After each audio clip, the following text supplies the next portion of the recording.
एक ही परिवार के 4 लोगों की मौत का जिम्मेदार कैसे बना एक मुख्यमंत्री। मरने से पहले उन चारों ने लिखा था पत्र, बताया था पूर्व सीएम को जिम्मेदार। वाईएसआर कांग्रेस पार्टी और टीडीपी के पूर्व सीएम चंद्रबाबू नायडू के नाम का किया था जिक्र। 6 लाख देकर मांगा गया था 20 लाख, नहीं चुका पाया परिवार तो खत्म कर लिया अपनी जिंदगी। वाराणसी में गुरुवार को सूदखोरों से परेशान एक ही परिवार के 4 लोगों ने अपनी जीवन लीला समाप्त कर लिया था। पुलिस को कमरे में 2.5 पन्ने का तेलुगु में लिखा एक नोट यानी पत्र मिला था। इसमें वाईएसआर कांग्रेस पार्टी और टीडीपी के पूर्व सीएम चंद्रबाबू नायडू के नाम का जिक्र है, जिसमें लिखा है कि सत्तारूढ़ वाईएसआर पार्टी का नेता मल्ली बाबू आत्महत्या के लिए मजबूर कर रहा है। मुख्य सूदखोर पेंटकदल प्रसाद ने बेटे राजेश को 20 लाख रुपए दिए थे, जिसमें मल्ली बाबू ने अपनी जिम्मेदारी पर दिलवाया था। अब 20 लाख नहीं देने पर संपत्ति पर कब्जा करने और वसूली की मल्ली बाबू धमकी दे रहा है। मल्ली बाबू कह रहा है कि पुलिस या फिर स्थानीय विधायक के पास जाओगे तो पूर्व सीएम चंद्रबाबू नायडू की तरह जेल में भिजवा देंगे, वही पूरा परिवार सड़ोगे। मल्ली बाबू खुद को सत्तारूढ़ दल के मंत्री का करीबी बताता है। इधर शनिवार देर रात पुलिस ने चारों का अंतिम संस्कार करवाया। इसके बाद पुलिस की 4 टीमें गिरफ्तारी के लिए आंध्र प्रदेश की गोदावरी जिले के लिए रवाना हो गई है। आंध्र प्रदेश के गोदावरी जिले के रहने वाले माँ बाप और बेटों ने काशी के एक धर्मशाला के कमरे में गुरुवार को अपनी जीवन लीला को समाप्त कर लिया था। इनकी शिनाख्त 50 वर्षीय कोंडा बाबू, 45 वर्षीय पत्नी लावंडिया, 25 वर्षीय बेटे राजेश और 22 वर्षीय जयराज के रूप में हुई थी। काशी की कैलाश भवन धर्मशाला में जिस परिवार ने अपनी जीवन लीला समाप्त किया था वह सूदखोरों से परेशान था। 6 लाख रुपए के बदले में 20 लाख मांगे जा रहे थे। सूदखोरों ने 6 लाख देकर 20 ब्लैंक चेक और 10 सफेद कागज पर परिवार के लोगों से दस्तखत करवाए थे। इससे परेशान होकर पूरे परिवार ने जान दे दी। एसीपी अवधेश कुमार पांडे ने बताया कि जांच में पता चला कि दंपत्ति का बड़ा बेटा राजेश ऑटोमोबाइल की एक दुकान में काम करता था। यह दुकान दुर्गा दिव्यश्री ऑटो कंसल्टेंसी नाम से मांडापेटा इलाके में है। इस दुकान से सेकेंड हैंड बाइक बिकती है।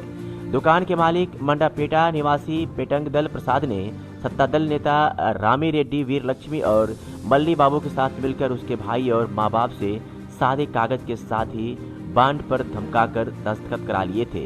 हालांकि वाराणसी पुलिस ने तीनों के नामजद एफआईआर दर्ज कर ली है। एसीपी ने बताया कि राजेश ने इंतजाम कर 5 लाख रुपए चुका दिए थे, मगर दुकान का मालिक के कहना था कि सादे कागज और बांड पर दस्तखत के साथ 20 लाख रुपए उधार लेना लिखा हुआ है। राजेश ने पुलिस से शिकायत करने की बात कही। इस पर दुकान मालिक का कहना था कि 10,000 रुपए खर्च कर वह पूरे परिवार को फंसा देगा। इसके बाद दुकान मालिक और उसके 2 सहयोगी राजेश और उसके पूरे परिवार को पैसा देने के लिए परेशान करने लगे। उसने उन कागजों पर उधार दी गई राशि 20 लाख लिख दी। अब आपको तेलुगु भाषा में मिले उस पत्र को पढ़वाते हैं, जिसे लिखने के बाद इस परिवार ने हमेशा के लिए अपनी जीवन लीला को समाप्त कर ली थी। मेरा नाम राजेश है। मेरे पिताजी कोंडा बाबू, माँ लावण्या और छोटे भाई जयराज है। जिला पूर्वी गोदावरी आंध्र प्रदेश का रहने वाला हूँ। मैं राजेश मंडापेटा यानी हीरो शोरूम के बगल में दुर्गा डिवेट ऑटो कंसल्टेंसी दुकान में काम करता हूँ। मैं कुछ समय से दुकान मालिक से पैसे लेकर उसका इस्तेमाल अपनी निजी जरूरतों के लिए किया। पैसा लगभग 6 लाख रुपए हैं, जिसे दुकान के मालिक पेटांगाटला प्रसाद से लिया था। दुकान में काम करने वाले रामी रेड्डी, वीरालक्ष्मी और राजनीतिक प्रभावशाली मल्ली बाबू गारू ने मिलकर मेरे साथ षड्यंत्र रचा। मुझसे 10 सफेद कागज और 20 बांड पर दस्तखत करा लिए।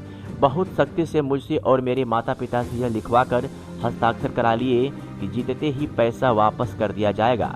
हमने ज्वेलरी और घर का सामान बेचकर 5 लाख पाया, जिसे दे दिया और 1 लाख बाद में देने की बात कही। जब चेक और कागज मांगा तो पेटांगटाला प्रसाद मुकर गया। हमने पूछा तो उसने जवाब दिया कि कागजात कौन से हैं। उन्होंने मुझे 5 लाख कब दिए। जब मैंने याद दिया तो उसने झूठा साबित कर दिया। मेरे माता पिता ने दिए रुपयों का मुझसे जवाब मांगा और हमने बताया, जिसे उन लोगों ने नहीं माना। राजनीतिक प्रभाव वाले मल्ली बाबू गारू को बुलाया और उसे बताया कि उसके साथ क्या हुआ और हम सभी उसे 6 लाख देने पर सहमति व्यक्त की। उधर मल्ली बाबू ने भी हमारी नहीं मानी। उसका कहना था पेटांगटला प्रसाद ने कागज पर 20 लाख रुपए बकाया में लिख रहे हैं, जो अगले 10 दिन में हर हाल में देने पड़ेंगे। धमकी भी दी है कि हमारी पार्टी CYSR पार्टी कांग्रेस है, किसी पुलिस स्टेशन में जाए कोई सुनवाई नहीं होगी। हम जिस थानेदार को 10,000 देंगे वो तुमको भी ठीक कर देगा। राजेश, तुम भले ही विधायक के पास जाओ। तेलुगु देशम पार्टी चंद्रबाबू नायडू के अध्यक्ष राज्य मंत्री केंद्रीय जेल में हैं, वही तुमको भी भेज देंगे। उस पार्टी के विधायक से भी तुम्हारी कोई मदद नहीं मिलेगी।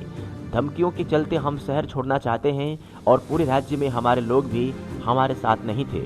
दुकान के मालिक पिटांगटला प्रसाद, रामिरेड्डी, वीरालक्ष्मी और राजनेता मल्ली बाबू गारू ने मिलकर मुझे मृत्यु का भय दिखाया, धमकाया कि मैं जहां भी जाऊंगा पकड़ा जाऊंगा और मार डाला जाऊंगा। इसलिए मैं और मेरा परिवार संकट में है। 10 दिन में इतना पैसा नहीं बचा कि कुछ कर सकता। हमारे पास जो बहुत कम पैसे थे उससे हम 2 महीने से कलकत्ता, तमिलनाडु, हरिद्वार और वाराणसी जैसी जगहों पर हम रह आए। बनारस में भी 2 दिन में एक बार अपना पेट भर रहे हैं। आज हमारे पास पैसे खत्म हो गए हैं क्योंकि अब यहाँ से ना तो कहीं जाना है और न ही खाने के लिए कुछ है।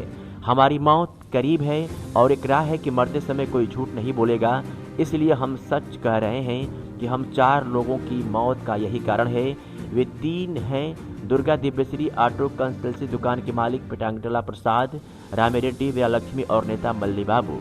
मल्ली बाबू के तपेश्वरम में एक मिठाई की दुकान है और राजनीति में बड़े नेताओं से जुड़ा है। किसी के साथ ऐसा न्याय नहीं होना चाहिए जैसा हम लोगों के साथ किया गया है।